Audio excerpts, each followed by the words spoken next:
Hi, what's up, everybody? Welcome back to the Digital Mapmakers Academy. I am Paul Postal.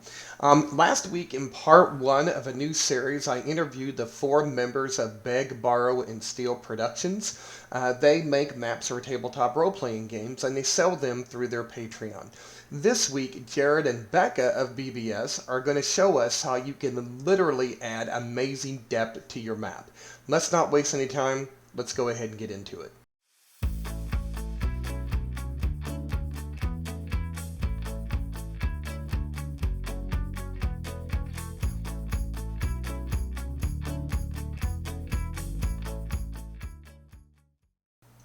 Okay, so what we've got here is a map that Becca has started for the purposes of this demonstration. She's done us a nice little log cabin here. And what I'm going to do is put in a gorge system just here to house a creek. So my job for today is to make it look like the creek is substantially lower than the terrain around it. I'm going to put the elevation in. Okay. Then Becca's going to come through and put a river system in here as well. And then we're going to see some line path work from Cheryl and finally some lighting from Jeremy. Awesome. A lot of the work that we're doing here might be done one after another. Sometimes we do build things as we go if we know something needs to be lit a certain way. But for the purposes of this demonstration, we can do it like that. So I'm going to just use some cliff stamps and start placing down the bottom of my cliff. And so when I put a cliff stamp in, I can have a random stamps on and I can just start getting some basic outlines and rotate through. And I can start creating a cliff line here. A lot of people will stop there and that's their cliff. And what they'll do is if they want something bigger, they'll put in a bigger cliff and it makes it look like a bigger scale of elevation. But I prefer to layer my stamps and give myself a whole lot of different things. So I'll use big rocks. And what I'll do, that is a very big rock. Let's take that down to about there. And what I'll do is I will put the layer over like something like this. In fact, I might use this one here. That's a better big rock. And I'm going to put this here. Now, the minute you start layering anything like this, you've got to start thinking about your grouping and how many layers you've got. So what I'm going to do is I'm going to make sure that all of my cliffs and my rock are grouped together. And why can't it? Give me a second. I'm going to group them together. Once I'm working in that group, I can only select things in that group and I can set them to the layers that I want them to be. So I'm going to set these base cliffs here to layer neg3. Okay.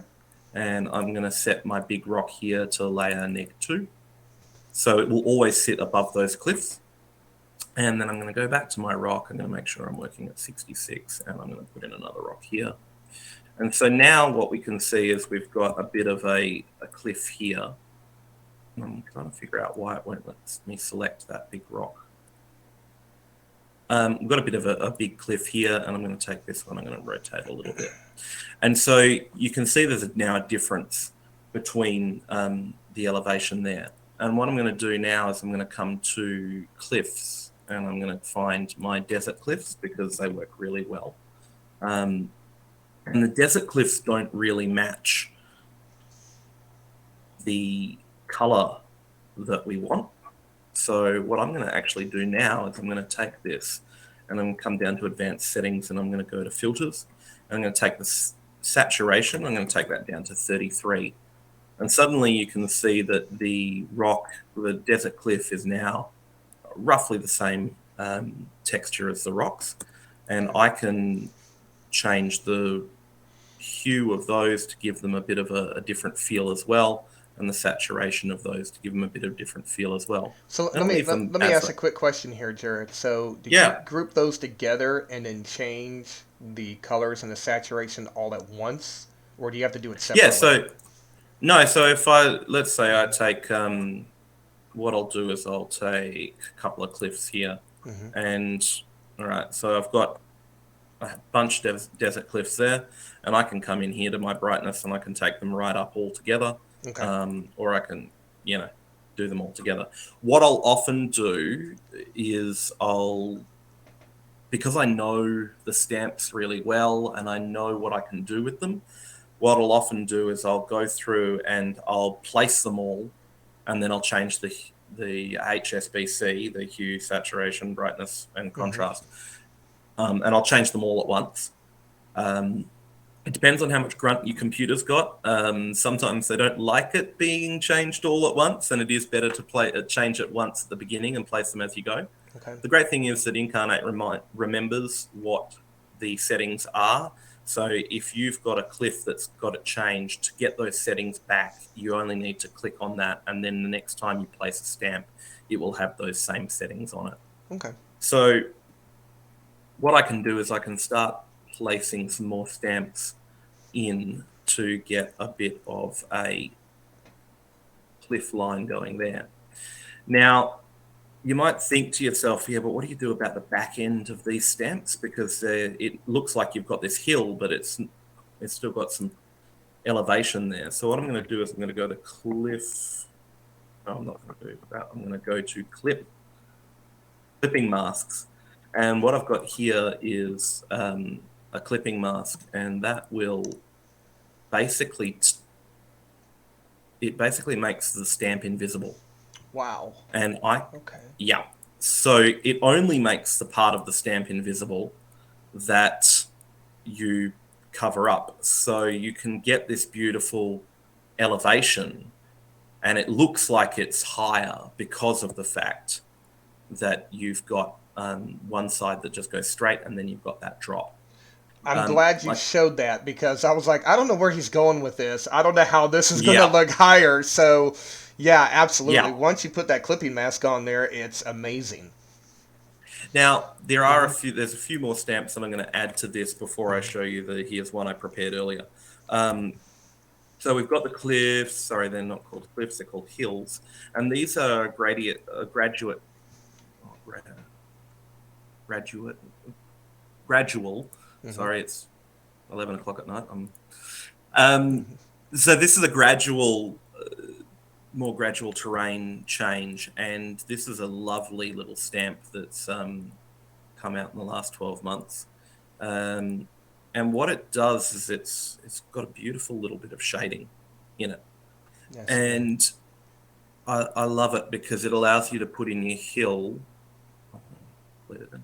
Oh, I know what I just let it in.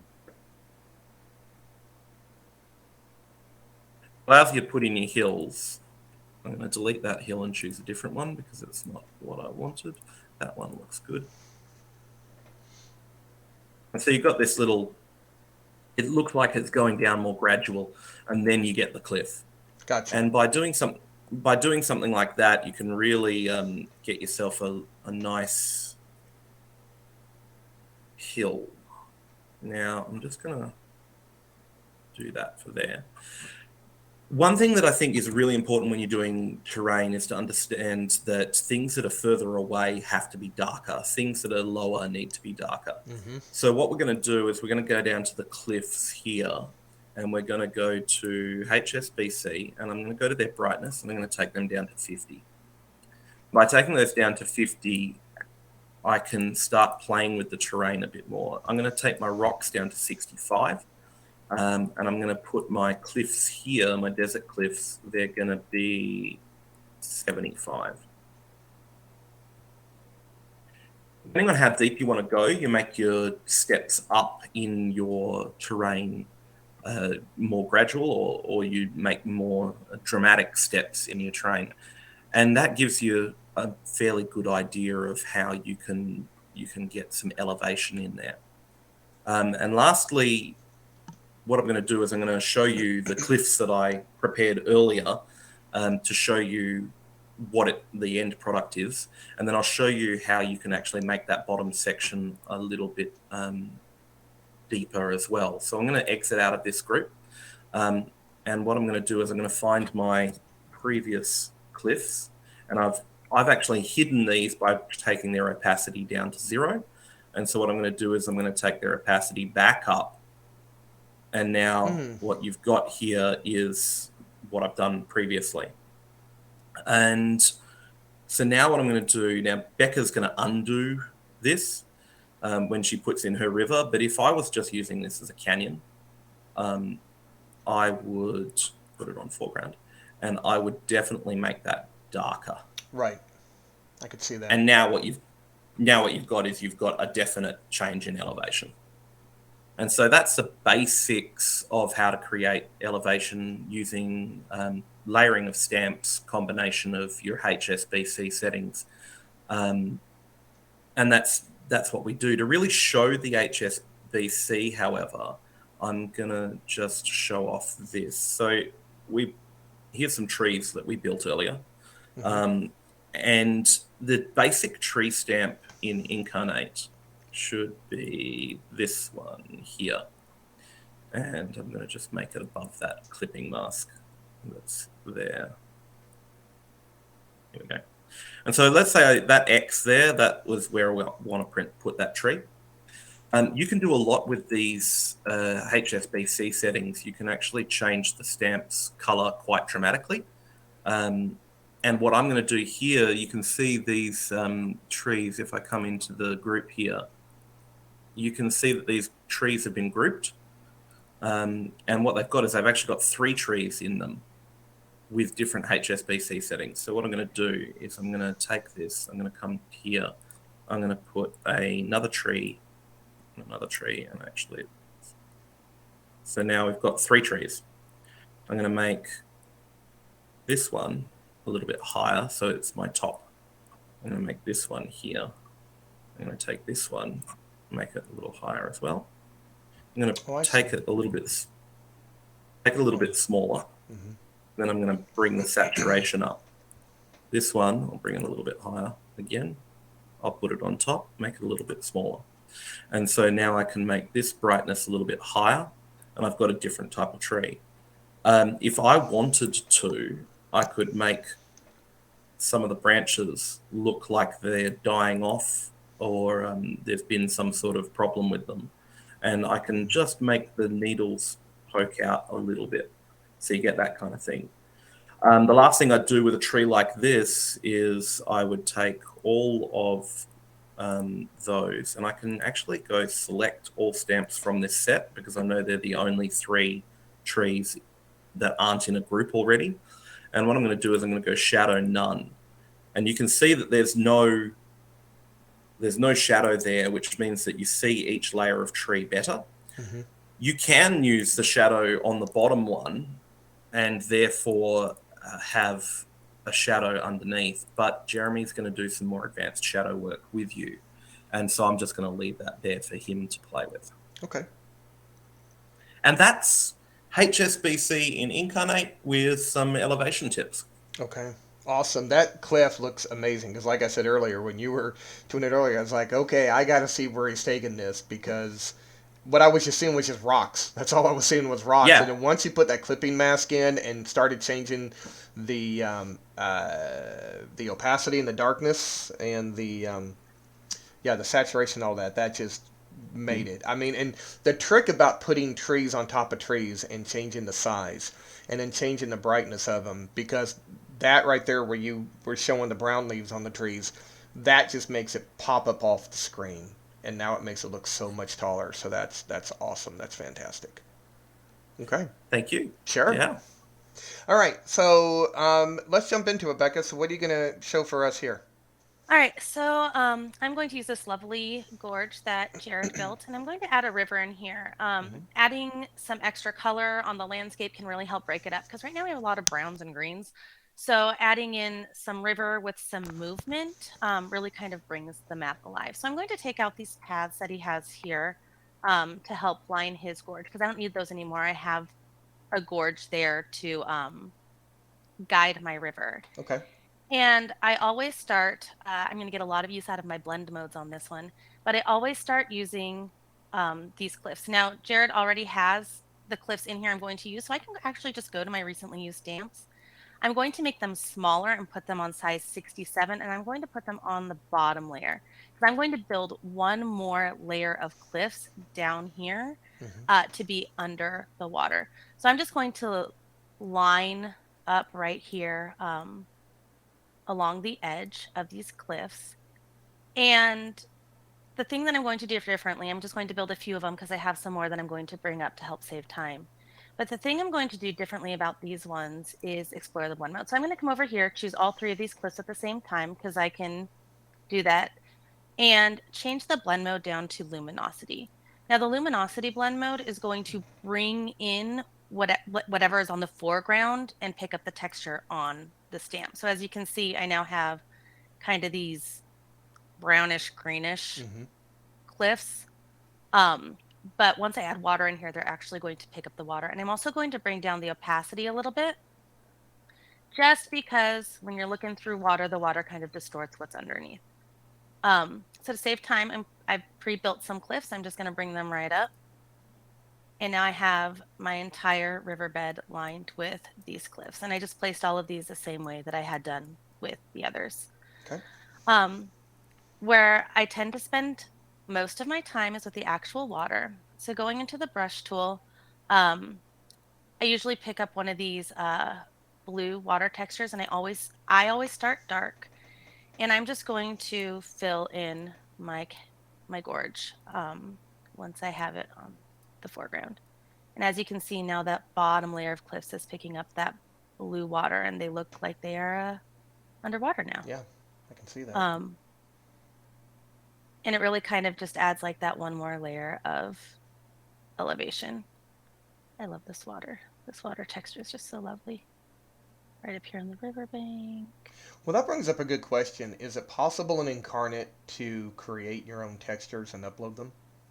Yes, You it can is. up. Hmm. So, and this goes for stamps and textures. If you go into the catalog, there's an upload button here, Hmm. and you can upload your own textures. I actually have some here. I've uploaded stamps as textures before, so I can repaint parts of my things. This is a black sand texture that I've been using on some recent maps, including the one that's behind me now. Sometimes I'll even upload drawings to help me build my interior, so I can, put that down as a texture first, build my walls, and then paint over it. Gotcha. Okay, that's Um, a little nice tip there. yeah. That's good. So, um, the edges of my water are going to be lighter than the deeper parts of my water. So I'm going to choose a lighter water texture next. And I'm going to bring down the opacity. When I bring down the opacity, it takes away that hard edge Hmm. and really kind of helps blend the two together, which is something that um, I've come across in other map making programs that they don't do as well is the blending of textures. Mm. You have like a texture next to a texture, but Hmm. Inkarnate really allows you to like blend your textures together, which is really one of my favorite things ever. I'm gonna go right there, and then I'm gonna go back to my blue, put it on a lower opacity, and go over it one more time to help blend it just a little bit more, um, to give it like a gradual lighter to darker. How do you guys avoid? How do you avoid tinkering so much with a map that you end up ruining what you? Because that's my biggest problem with making maps and programs, is that I'm never satisfied. I tinker with it so much, and I end up just messing up what I had down that looked great, but just because I was so nitpicky. At some point, you just have to tell yourself to stop. Yeah. Um, like that's one of the Mm. things too with our Patreon. Like I'll get to like I post in our own Patreon Discord. I'm like, this is where I'm sitting with this map. What do you guys think? And they'll tell me add this or don't touch it, leave it the way it is. So So getting sometimes you really feedback just is need probably the best thing to do. sometimes you just need somebody else to tell you to stop. Yes. Um, Okay. Also, there's also the Becca. I need it so I can post it on Patreon. Give it to me now. yeah, there's that too. Um, but so moving on with this river, Yep. right now it's just blue water. It looks pretty Hmm. stagnant. Incarnate has some great alpha textures, which are just kind Okay. of like a texture that lays on top of another texture. So I'm going to use Okay. these water waves. And I can come down to rotation down here and rotate my entire texture to show the way that I'm going. And I'm going, or the way that I want them to go. Hmm. And I'm just going to paint some of these in here. I don't need a ton of them. Um, the parts where your river is moving faster, which might be the smaller parts because more water has to get through quickly, are going to have a Yes. little bit darker ripples, more prominent ones, and just paint some of those going down the river itself. And one of the other ways I like to show movement is actually by adding in rocks. So I'm going to use the same rocks that Jarrad used earlier. Once again, I can use my catalog over here, and I'm going to pick a rock. Now, this rock is huge, so I'm going to have to make it smaller, which is fine. I can just drag it to make it smaller. I can also just type in a size over here if I want to make it smaller, or up at the top. And I'm going to put the pointy part toward the top. Hmm. This goes back to like how the real world works. The water's coming at this rock. It's probably going to erode away the front of the rock. That's where I'm going to put the pointy part of my rock. That makes I'm sense. going to take the shadow off, because Hmm. what I'm going to do is I'm going to make this rock also appear underwater. I'm going to do that by changing the blend mode to luminosity and bringing down the opacity over here on the right to about half. Then I'm going to take second rock, make it a little bit smaller, put it on top, bring the opacity on it back up, and change it to normal. And now I have a rock that's half in, half out of the water. It's brilliant. And then I can start giving some movement around that rock too by Yeah. adding some waves in. So Inkarnate has a couple of different types of waves. I really like these ones for adding to things like rocks and rivers because it kind of shows me which direction the river is flowing around this rock. I can also take some of these, I'm going to make them bigger and place them near the edges of my riverbank to make it look like the water is splashing up on some of those edges. I can just do that really quickly. Um, Inkarnate does have a copy paste feature, so I can Control C, Control V some of these waves in here Hmm. and really kind of save that time. Um, I use Control C, Control V a lot because we've also got, like, if you're making an interior with lots of walls, you can build a section of walls and then copy and paste that section of walls, and it saves you a lot of time. Could see And that. then the last thing I'm going to do is add some bubbles to the front of that using waterfalls. Uh, Inkarnate has all of these wonderful stamps, and they do not always have to be used for their names. So if I make these tiny enough, I can just place them right on the front of this rock, and it looks like the water is bubbling Oh my right up gosh. onto that rock. Um, and then if I come down here, I'm going to add another wave down here, coming up onto the shore. And I'm actually going to, the last thing I'm going to do with this river is maybe it's not the last thing because I need vegetation. So vegetation is my other favorite thing. And I'm going to show you one more blend mode with that. So Okay. if I go to vines, I have these wonderful grasping vines. They're very bright. They're very big. I'm going to make them a little bit smaller because I like to have some vegetation under my water. And I can just change those. I like to put them on multiply and then bring them down. And now I have some vegetation under the water. I'm going to copy paste a couple of those in other places too. So why did you use multiply there? So I like multiply because I just like the way it looks. A lot of times I'll take a stamp and depending on the situation, I'll just go through the different blend modes. We have like color burn or lighten makes it Hmm. look like it's on top. Screen is a little bit too bright.